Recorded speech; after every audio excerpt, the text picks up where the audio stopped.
আসসালামু আলাইকুম প্রিয় দর্শক, অন্য মঞ্চের আলাপ চাইতায় আপনাদের সকলকে আমন্ত্রণ জানাচ্ছি। বাংলাদেশের রাজনীতিতে আবারও ফিরে এসেছে 2024 সালের জুলাই আগস্টের গণ অভ্যুত্থান নিয়ে বিতর্ক। এবার বিতর্কের কেন্দ্রবিন্দুতে বিরোধী দল নয়, বরং ক্ষমতাসীন বিএনপিরই এক সংসদ সদস্য নীলোফার মনি চৌধুরী। একটি টেলিভিশন টক শোতে তিনি এমন কিছু প্রশ্ন তুলেছেন যা শুধু রাজনৈতিক প্রতিপক্ষই নয়, তার নিজের দলের মধ্যেও আপাতভাবে অস্বস্তির কারণ হয়ে দাঁড়িয়েছে। কেন আপাতভাবে কথাটা বললাম? কারণটা পরে আস্তে আস্তে ব্যাখ্যা করছি। কেন তিনি বললেন আন্দোলনের সময় স্নাইপার ছিল? কেন নীলুফার চৌধুরী মনি বললেন অনেক কিছুই এখনো অজানা? কেন বিএনপির ছাত্র সংগঠন ছাত্র দল তার বক্তব্যের বিরোধিতা করল? আর সবচেয়ে বড় প্রশ্ন, নীলুফার চৌধুরী যে কথাটা বলেছেন সেটা কি একেবারে নতুন কথা, নাকি এর আগেও অন্তর্বর্তী সরকারের সাবেক উপদেষ্টা সাখাওয়াত হোসেন সাহেব তিনিও একই ধরনের প্রশ্ন তুলেছিলেন? আর আমরা দেখব নিউ ইয়র্কে ক্লিন্টন গ্লোবাল ইনিশিয়েটিভের মঞ্চে ওই 2024-এর সেপ্টেম্বর মাসে মোহাম্মদ ইউনূস যখন বলেছিলেন ইট ওয়াজ এ মেটিকুলাস ডিজাইন, সেই বক্তব্যের সঙ্গে কি এই বিতর্কের কোনো যোগসূত্র খুঁজে পাওয়া যায়?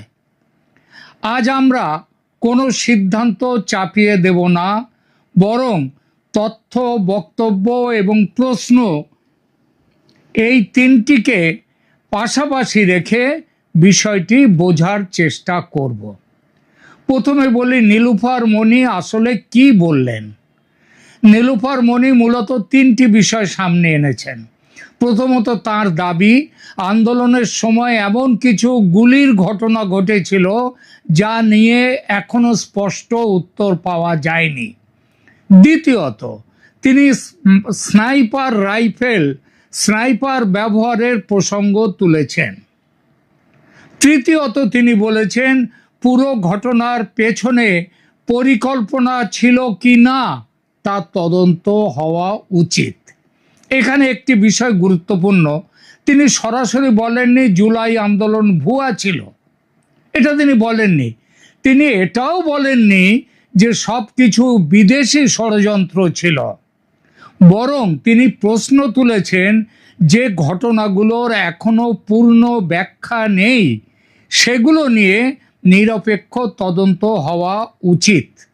কিন্তু দেখুন, রাজনীতিতে প্রশ্ন তোলাও কখনো কখনো বড় রাজনৈতিক বার্তা হয়ে ওঠে।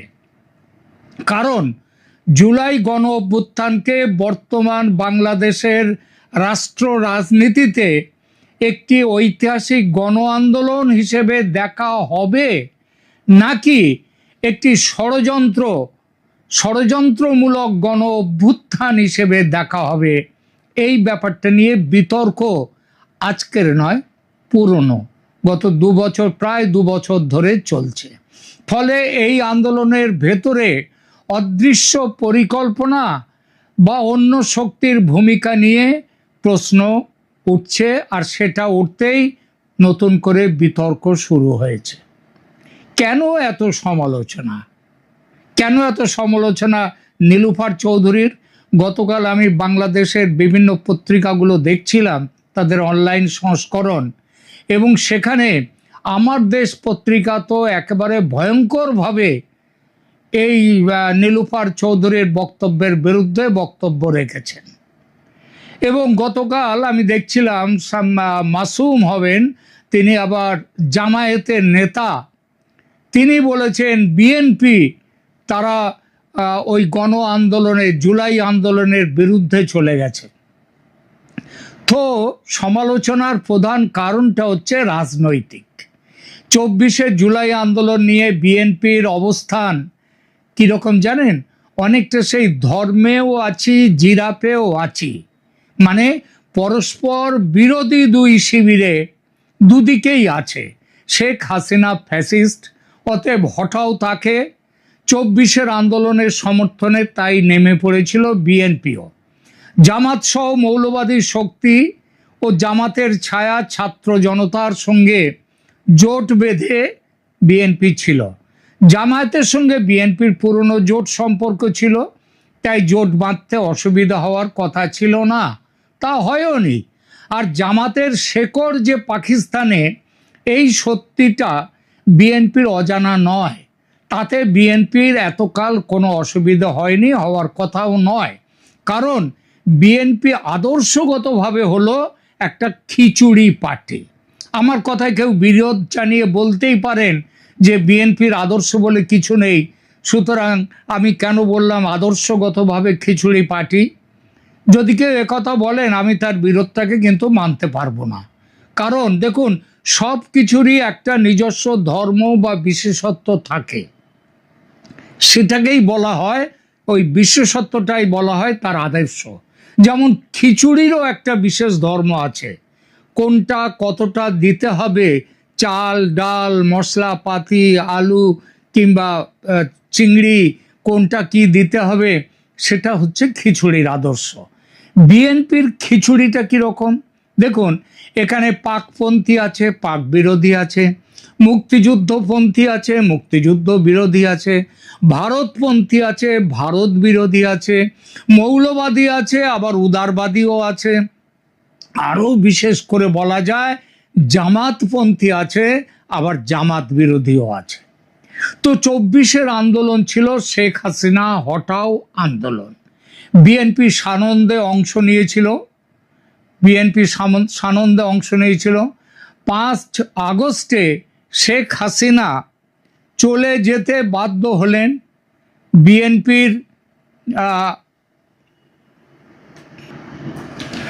বিএনপি একেবারে যাকে বলে কায়মনোবাক্যে সেই আন্দোলনের সঙ্গে ছিল।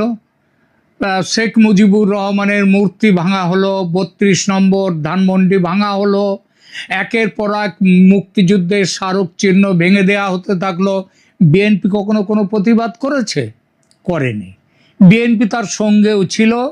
আবার বিএনপি এখন, তাহলে বিএনপি কেন হঠাৎ চলে গেল, এই প্রশ্ন তুলতে শুরু করলো 24-এর গণ আন্দোলন নিয়ে। বিএনপি তো একেবারে যাকে বলে পূর্ণভাবে ছিল এই 24-এর গণ আন্দোলনের সঙ্গে। তাহলে আজকে কেন এত সমালোচনার প্রধান কারণ রাজনৈতিক। 24-এর জুলাই আন্দোলন নিয়ে বিএনপির অবস্থান একদম ওই যেটা আগে বললাম একটু আগে, যেটা থাম্বনেলে দিয়েছি, ধর্মেও আছি, জিরাফেও আছি। শেখ হাসিনা ফ্যাসিস্ট, অতএব হটাও তাকে। 24-এর আন্দোলনের সমর্থনে নেমে পড়েছিল তাই বিএনপিও। জামাত সহ মৌলবাদী শক্তি ও জামাতের ছায়া ছাত্র জনতার সঙ্গে জোট বাঁধতে তাদের অসুবিধা হওয়ার কথা ছিল না, তা হয়ওনি। কারণ জামাতের শিকড় যে পাকিস্তানে, এই সত্য বিএনপি বলেছে। ওই যে খিচুড়ি পার্টির কথা বললাম, তো সেই খিচুড়ির আদর্শ নিয়ে বিএনপি চলেছিল। সেই চলার মধ্যে তাদের মধ্যে 24-এর আন্দোলন ছিল, এবং তাতে যেটা মুজিবরের মূর্তি ভাঙা হতে, 32 নম্বর ধানমন্ডি ভাঙা হতে বিএনপির মধ্যে কিঞ্চিত গুঞ্জন উঠেছিল বটে, তবে বড় ঢেউ কিছু ওঠেনি, ওটার কথাও নয়। কারণ বহু বছর পর ক্ষমতার স্বাদ পাওয়া, সেই আনন্দে বিভোর সবাই। পাকিস্তানে সঙ্গে প্রেম হচ্ছে, মুক্তিযুদ্ধ বিরোধী বয়ান চওড়া হচ্ছে।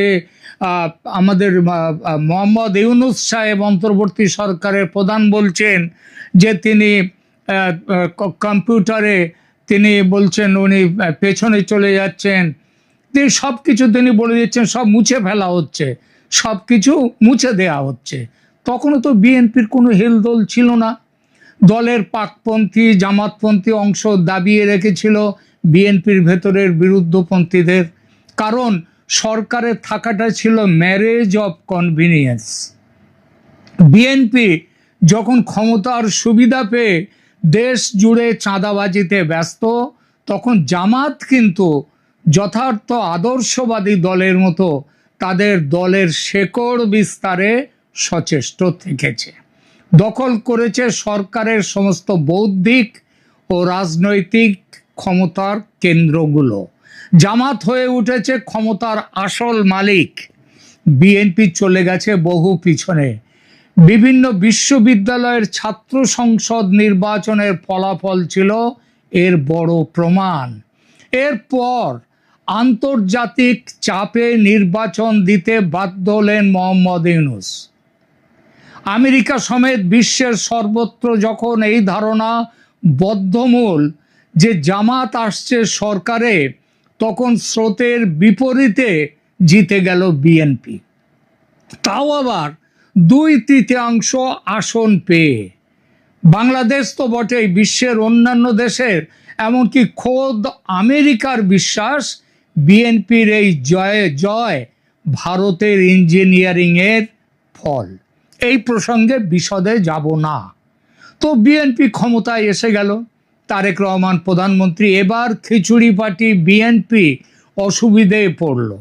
এমন নয় যে ভারতের সঙ্গে দূরত্ব তৈরি করা, পাকিস্তানের সঙ্গে ঘনিষ্ঠতা করা, জামাতি আদর্শের উল্টো পথে হাঁটতে তাদের অসুবিধে বা আপত্তি আছে, তা নয়। বিএনপির যেটা অসুবিধে হলো যে গণতন্ত্রে ভোট তো দেয় মানুষ, আর দেশের মানুষকে নিয়ে সমস্যায় পড়তে হচ্ছে বিএনপিকে। কারণ মানুষের একটা বড় অংশ তারা মুক্তিযুদ্ধকে ঘৃণা করতে পারছে না, পাকিস্তানকে বড় ভাই বলে বুকে জড়িয়ে ধরার রাজনীতিকে মানতে পারছে না। বাঙালি জাতীয়তাবাদ যা 71-এর সৃজন করেছিল, সেই চেতনাকে বিসর্জন দিয়ে আবার সেই পাকিস্তানি আদর্শ উর্দুকে বুকে জড়াতে পারছে না। এক কথায় জামাতি আদর্শকে আপন করতে পারছে না বাংলাদেশের বড় সংখ্যার মানুষ। বাংলাদেশের রাজনীতিতে এখন দুটো বিপরীতমুখী স্রোত একেবারে স্পষ্ট, একটা মুক্তিযুদ্ধের বিরুদ্ধে আর একটা মুক্তিযুদ্ধের পক্ষে। একটা স্রোতের চেতনায় জামাত এবং সেই জামাতের সহযোগী শক্তিরা, আর একটার দিকে আওয়ামী লীগ মুক্তিযুদ্ধের দিকে। বিএনপি কোথাও নেই, আর এটাই দুশ্চিন্তার কারণ বিএনপির। না ঘরকা না ঘাটকা। বিএনপি তাই এখন 24-এর আন্দোলন সম্পর্কে প্রশ্ন তুলে নিজেদের জামাত বিরোধী, 24-এর অভ্যুত্থান বিরোধী যে চেতনা মানুষের, সেই চেতনাকে তাদেরকে ধরতে চাইছে, আঁকড়ে ধরতে চাইছে। এটা পুরোপুরি রাজনৈতিক উদ্দেশ্যে। এবং নীলুফার মনির জুলাই আন্দোলনের সমালোচনা করে মন্তব্য এই উদ্দেশ্যেই করা। এটা কোনো ব্যক্তি বিশেষের নিজস্ব মতামত নয়, একটা ভেবে চিনতে দলের তরফ থেকে ছড়িয়ে দেয়া কূট চাল। উদ্দেশ্য এক, জনমত আওয়ামী লীগের দিক থেকে টেনে বিএনপির দিকে নিয়ে আসা। 2, সংবিধান সংশোধনের ভোটকে প্রশ্নবিদ্ধ করা, কারণ আজ হোক কাল হোক এটা নিয়ে সমস্যা তৈরি করবে জামাত। এখন সবে ক্ষমতায় বসেছে বিএনপি, তাই তার বিরোধিতা পুরো কদমে, জোর কদমে করতে পারছে না জামাত, এনসিপি এবং মৌলবাদী শক্তিগুলো। কিন্তু দুদিন পরে যখন এই নতুন সরকারের হনিমুন পিরিয়ডটা শেষ হয়ে যাবে, তখন এই কাজটা, এই চেতনায় এই গোলমাল কিন্তু আসবে। এবং সেই জন্যে তৈরি হলো নিজেদের জুলাই আন্দোলন নিয়ে প্রশ্ন তোলা শুরু করে দিয়ে দিল বিএনপি। আর এই কাজটা করা হলো নীলুফার মনিকে দিয়ে। নীলুফার মনি আন্দোলনের চরিত্র নিয়ে সন্দেহ তৈরি করলেন। আবার বিএনপির সহযোগী সংগঠন ছাত্রদলকে দিয়ে বিএনপি করলো কি, বিএনপির নেতৃত্ব প্রকাশ্যে নীলুফারের সমালোচনা করলো। এটা হচ্ছে সেই ঘোমটা দিয়ে খ্যামটা নাচ করার মতো অবস্থা।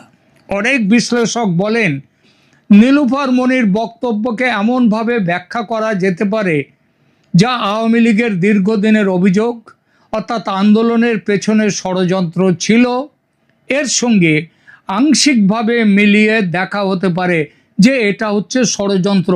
কারণ প্রশ্নটা তো উঠে গেল, কে গুলি করেছিল পেছন থেকে? পুলিশ তো ছিল সামনে। অন্যদিকে নীলুফার মনির পক্ষ নিয়ে আবার একদল বলছেন তিনি তো আন্দোলনকে অস্বীকার করেননি, শুধু আন্দোলনের কিছু অমীমাংসিত দিক নিয়ে প্রশ্ন তুলেছেন। এই দুই ব্যাখ্যার সংঘর্ষ থেকে কি হলো? বিতর্ক আরো বেড়ে গেল। এই প্রসঙ্গে উঠে আসছে সাখাওয়াত হোসেনের কথা। তিনি অন্তর্বর্তী সরকারের স্বরাষ্ট্র উপদেষ্টা থাকাকালে হাসপাতালে গিয়ে আহত নিরাপত্তা কর্মীদের দেখতে গিয়ে সাংবাদিকদের সামনে প্রকাশ্যে প্রশ্ন তুলেছিলেন, আহত ব্যক্তিদের শরীরে ওই আনসার বাহিনী, তাদের শরীরে যে গুলি পাওয়া গেছে সেগুলি তো পুলিশ ব্যবহারই করে না, তাহলে সে গুলি এলো কাদের আগ্নেয়াস্ত্র থেকে? আর ওখানে যে মন্ত্রণালয় থেকে তার ভেতর থেকে আনসার বাহিনীর উদ্দেশ্যে এই গুলি করলো কারা, কোথা থেকে? তিনি কি বলতে চেয়েছেন সেটা বোঝাতে বেশি ব্যাখ্যা করার দরকার পড়ে না, আপনারা বুঝতে পারছেন। নীলুফারও ওই একই ইঙ্গিত দিয়ে প্রশ্ন তুলেছেন, আন্দোলনকারীদের সামনে ছিল পুলিশ, পুলিশের গুলি বুকে লাগার কথা, পিঠে লাগে কি করে? তাহলে কি পুলিশ নয়? আন্দোলনকারীদের ওপর গুলি চালিয়েছিল পেছন থেকে কেউ? পেছনে মানে মিছিলের ভেতর থেকে কেউ, কিংবা আশেপাশের বাড়ি থেকে কেউ? তদন্ত চাই। একদম সাখাওয়াত হোসেনের সেই কথার প্রতিধ্বনি যেন। এই কথা বলার অপরাধে প্রাক্তন ব্রিগেডিয়ার সাখাওয়াত হোসেনের স্বরাষ্ট্র উপদেষ্টার পদটি চলে যায় একটি অকিঞ্চিতকর একটি ডিপার্টমেন্টের দায়িত্বে তাকে দেয়া হয় মুখ রক্ষার জন্য। তিনি বলেছিলেন, জুলাই বা আন্দোলনের প্রতিটি ঘটনাকে খুঁটিয়ে তদন্ত করা দরকার। কোনো গোষ্ঠী কি সুযোগ নিয়েছিল? কোনো তৃতীয় শক্তি কি সক্রিয় ছিল? সব কিছুই নিরপেক্ষভাবে খতিয়ে দেখা উচিত। সাখাওয়াত সাহেব এই কথাটা তখন বলেছিলেন যখন সবে অন্তর্বর্তী সরকার ক্ষমতায় বসেছে। আবার সম্প্রতি আবার একই ধরনের বক্তব্য পুনরাবৃত্তি করেছেন। তিনি বলেছেন, মুখ খুললে অনেকের কাপড় চোপড় খুলে যাবে। কাদের উদ্দেশ্যে বললেন এই কথা, কাপড় চোপড় খুলে যাবে? নিশ্চয়ই আওয়ামী লীগের কারণ নয়। তাহলে দেশের মধ্যে যারা ছিল, এমনকি বিএনপির উদ্দেশ্য। তার মোদ্দা কথা, পুলিশের গুলিতে বহু মৃত্যু হয়নি, তাদের মৃত্যু অন্য কোনো শক্তির গুলিতে হয়েছে। অর্থাৎ জুলাই বিদ্রোহে গুপ্ত ঘাতক ও গুপ্ত ষড়যন্ত্রকারীর ভূমিকা ছিল, সেই প্রথম দিকেই তুলে ধরেছিলেন স্বরাষ্ট্র উপদেষ্টা। অপরাধ বিজ্ঞানে একটা কথা খুব প্রচলিত, খুনি সেই খুনের জায়গায় কিছু না কিছু প্রমাণ রেখে যাবেই, ছোট হোক বড় হোক। তেমন প্রমাণ এখানেও, মানে 24-এর অভ্যুত্থানের স্বয়ং বলে ফেলেছেন অন্তর্বর্তী সরকারের প্রধান উপদেষ্টা ডক্টর মোহাম্মদ ইউনূস স্বয়ং। আপনারা নিশ্চয়ই ভোলেননি। কিভাবে, কখন বলেছিলেন?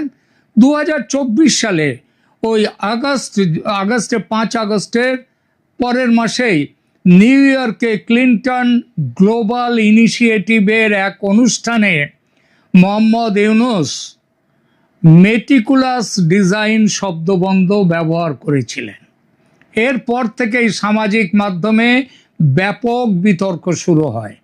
অনেকে বলেন এই বক্তব্য থেকেই প্রমাণ হয় সব কিছু আগে থেকেই পরিকল্পিত ছিল, অর্থাৎ 24-এর তথাকথিত গণ আন্দোলন কোনো স্পন্টেনিয়াস মাস আপরাইজিং বা স্বতঃস্ফূর্ত গণ অভ্যুত্থান ছিল না, ছিল গভীরভাবে পরিকল্পিত একটি কর্মকাণ্ড, যাকে বলা যায় ষড়যন্ত্রের ফল।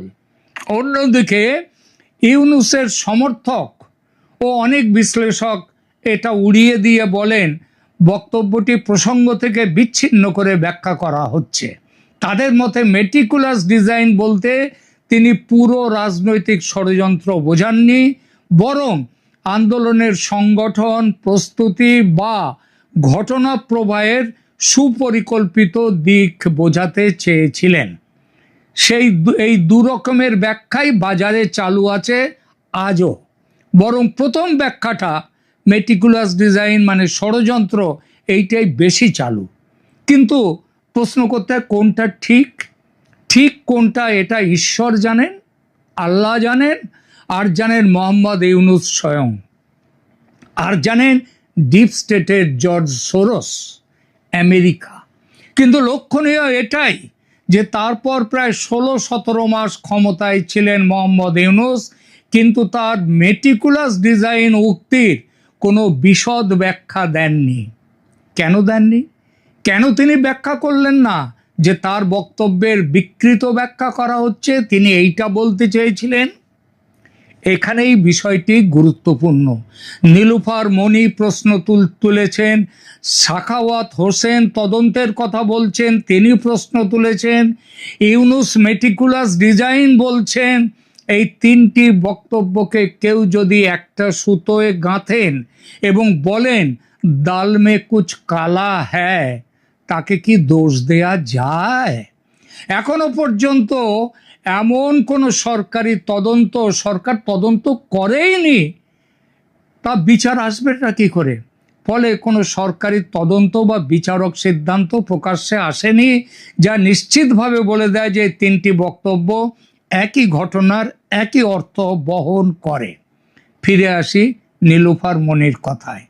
তিনি বিএনপির দায়িত্বশীল পদে আছেন, নিজে জুলাই আন্দোলনের সামনের সারিতে ছিলেন। হঠাৎ এমন কি হলো যে তিনি পুরোপুরি উল্টো দিকে ঘুরে গেলেন? নীলুফার মনির বক্তব্যের তীব্র বিরোধিতা করে বক্তব্য রেখেছেন বিএনপি দলের ছাত্র শাখার নেতৃত্ব। কিন্তু লক্ষণীয়, বিএনপি দলের পক্ষ থেকে নীলুফার চৌধুরী মনির বক্তব্যের প্রতিবাদ হয়নি। তার সমালোচনা বা সমর্থন করে পার্টি এক লাইন বক্তব্য দেয়নি, কারণ পার্টি দিতে চায়নি। পার্টি তাকে সাসপেন্ড করেনি, আবার সমর্থনও করেনি। বুঝতে কিছু অসুবিধা হয়? কথা সেই একটা, বিএনপি ধর্মেও আছে, জিরাপেও আছে। 24-এর ওই জুলাই অভ্যুত্থানেও আছে, আবার যারা তাকে ষড়যন্ত্র বলছে সেই দলেও আছেন। রাজনীতিতে অনেক সময় প্রশ্নই হয়ে ওঠে সবচেয়ে বড় ঘটনা। নীলুফার মনির বক্তব্য সেই প্রশ্নকে নতুন করে সামনে এনেছে। সাখাওয়াত হোসেন আগেই তদন্তের কথা বলেছিলেন, ইউনুসের মেটিকুলাস ডিজাইন মন্তব্য নতুন করে আলোচনায় আসছে। খেলা জমছে, ঝুলির মধ্যে অনেক বিড়াল ঘাপটি মেরে বসে আছে, লুকিয়ে রাখা আছে।